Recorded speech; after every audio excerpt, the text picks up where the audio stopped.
Assalamualaikum warahmatullahi wabarakatuh. Halo kawan-kawan, semangat pagi. Apa kabarnya hari ini? Semoga dalam keadaan sehat selalu ya. Setelah kita banyak membahas mengenai materi SKB Formasi Pengendali Organisme Pengganggu Tumbuhan, sekarang saatnya kita berlatih menjawab pertanyaan SKB. Nah, pertanyaan ini dibuat berdasarkan kisi-kisi SKB, pengalaman kawan-kawan kita SKB, dan prediksi soal SKB yang akan muncul. Nah, kawan-kawan, tujuannya yaitu untuk mengukur pemahaman kita sampai mana memahami materi dari kisi-kisi SKB. Untuk menjawab pertanyaan ini, kawan-kawan bisa menyediakan kertas dan mencatatnya. Atau kawan-kawan bisa menjawab melalui kolom komentar di bawah ini. Harapan saya, dengan pertanyaan ini kawan-kawan bisa membayangkan bagaimana contoh soal SKB dari formasi pengendali organisme pengganggu tumbuhan. Nah, kawan-kawan, langsung saja kita melihat prediksi contoh soal SKB, formasi pengendali organisme pengganggu tumbuhan. Nah, soal yang pertama, di bawah ini merupakan tanaman perkebunan kecuali A. Kakao, kelapa sawit, B. Tembakau, teh, kopi, C. Porang, teh, tebu, D. Gambir, kelapa sawit, kakao, atau E. Tembakau, teh, tebu. Nah, kawan-kawan silakan menjawab selama 5 detik.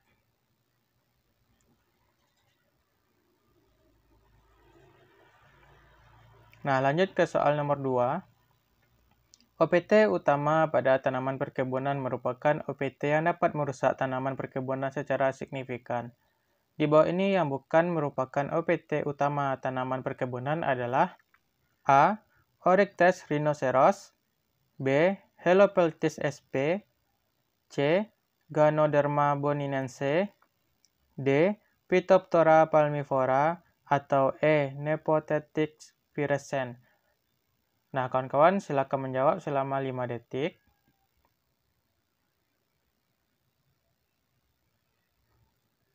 Sudah, kita lanjut ke soal nomor 3. Di bawah ini merupakan OPT utama pada tanaman kakao yang dapat menyebabkan turunnya produksi buah kakao. Adalah A. Oryctes rhinoceros, B. Helopeltis sp, C. Ganoderma boninense, D. Phytophthora palmivora, atau E. Nepothetic virescens. Nah, silakan menjawab. Sudah, kita lanjut soal nomor 4. Sebagai seorang petugas POPT harus mengetahui pola penyebaran hama. Alat yang dapat digunakan untuk mengkoleksi hama yang berimigrasi dari daerah lain yaitu A. Lampu perangkap, B. Perangkap nampan kuning, C. Jaring ayun, D. Pitfall trap, atau E. Tanaman perangkap. Silahkan kawan-kawan menjawab. Sudah kawan-kawan, kita lanjut ke soal nomor 5. Jaring ayun merupakan salah satu alat untuk koleksi serangga.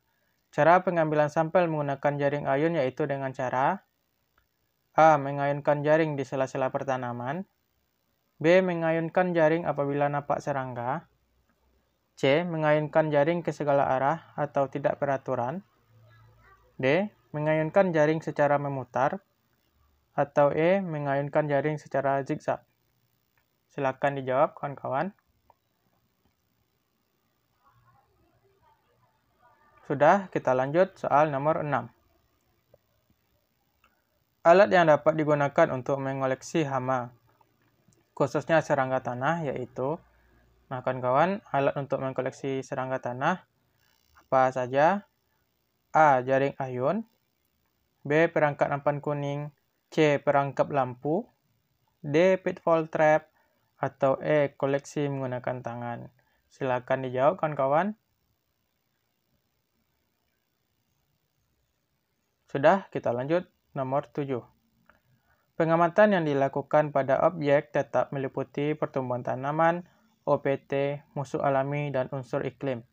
Pengamatan ini merupakan metode pengamatan A. Pengamatan tetap, B. Pengamatan tidak tetap, C. Pengamatan primer, D. Pengamatan sekunder, atau E. Pengamatan tersier.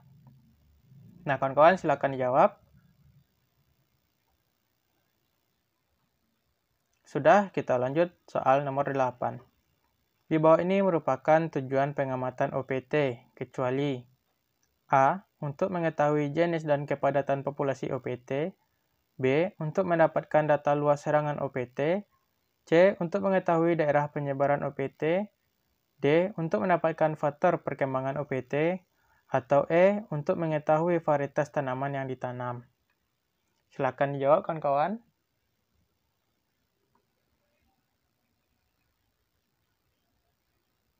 Sudah, kita lanjut soal nomor 9.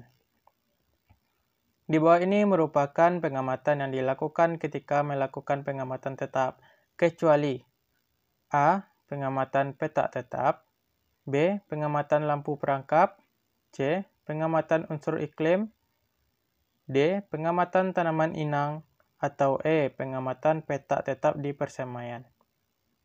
Silakan kawan-kawan menjawab. Sudah, kita lanjut soal nomor 10. Melakukan peramalan OPT merupakan salah satu tugas seorang petugas POPT supaya dapat memprediksi serangan OPT yang akan datang. Salah satu contoh dari peramalan OPT ini yaitu kecuali A. Mendapatkan informasi mengenai OPT, B. Memprediksi serangan OPT masa akan datang, C. Dapat mengurangi kerugian akibat serangan OPT, D. Dapat memilih teknik pengendalian OPT yang tepat, atau E. Mengurangi populasi OPT secara tidak langsung.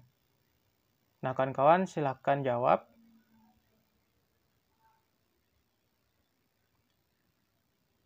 Sudah, kita lanjut soal nomor 11. Menggunakan musuh alami dalam pengendalian OPT merupakan program utama dari Kementerian Pertanian. Selain untuk mengontrol populasi OPT, juga dapat menjaga keanekaragaman hayati di Indonesia.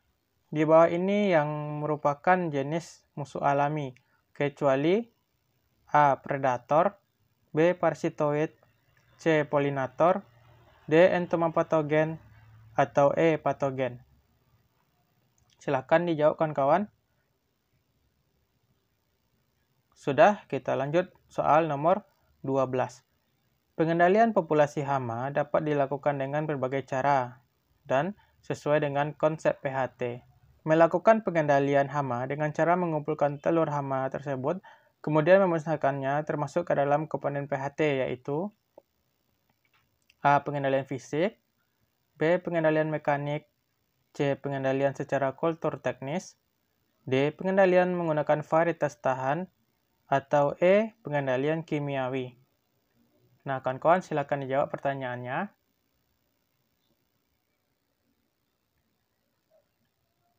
Sudah ya, kita lanjut soal nomor 13. Musuh alami dengan jenis parasitoid merupakan jenis yang banyak ditemukan di lapangan. Dikarenakan parasitoid dapat menyerang secara spesifik, artinya satu jenis parasitoid dapat menekan satu jenis hama. Golongan parasitoid ini paling banyak ditemukan di dalam ordo yaitu A. Hymenoptera, B. Coleoptera, C. Diptera, D. Lepidoptera, atau E. Odonata. Silakan dijawab kawan-kawan.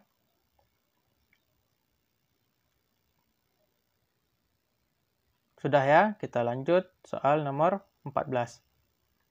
Parasitoid dapat mengendalikan hama dengan menyerang telur, nimfa, larva, pupa, bahkan imago dari hama tersebut. Di bawah ini merupakan contoh serangga parasitoid yaitu A. Trichogramma japonicum, B. Lasioglossum malacorum, C. Psilocopa latipes, D. Polytes fuscata, atau E. Apis cerana. Nah, kawan-kawan silahkan dijawab.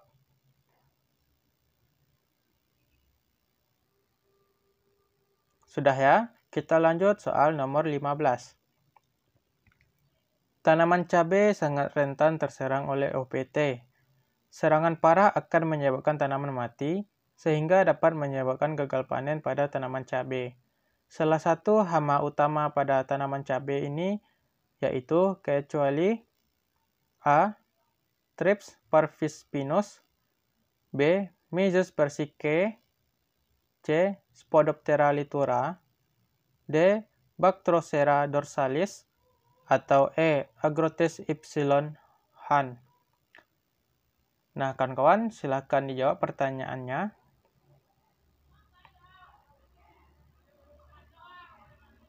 Sudah ya kawan-kawan, ini adalah pertanyaan terakhir. Jadi jumlah total semua soal untuk saat ini adalah 15 soal. Nah kawan-kawan, bagaimana? Sudah menjawab semua pertanyaannya kan? Nah kawan-kawan sekalian, sekarang kawan-kawan cocokkan jawaban kawan-kawan dengan kunci soal di bawah ini.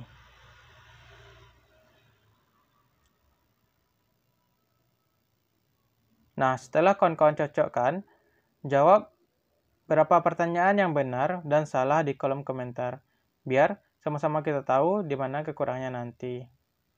Nah, kawan-kawan, berapa pertanyaan yang dapat kawan-kawan jawab dari pertanyaan-pertanyaan tadi? Semoga semua pertanyaannya dapat kawan-kawan jawab secara betul ya. Karena pertanyaan-pertanyaan tadi sudah kita bahas di materi-materi pada video sebelumnya.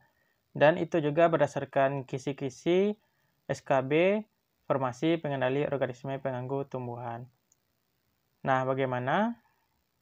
Banyak pertanyaan yang betul yang kawan-kawan jawab kan? Nah, itu adalah kemampuan kawan-kawan sekalian dalam menjawab pertanyaan. Jadi, kawan-kawan, inilah sedikit prediksi soal SKB Formasi Pengendali Organisme Pengganggu Tumbuhan.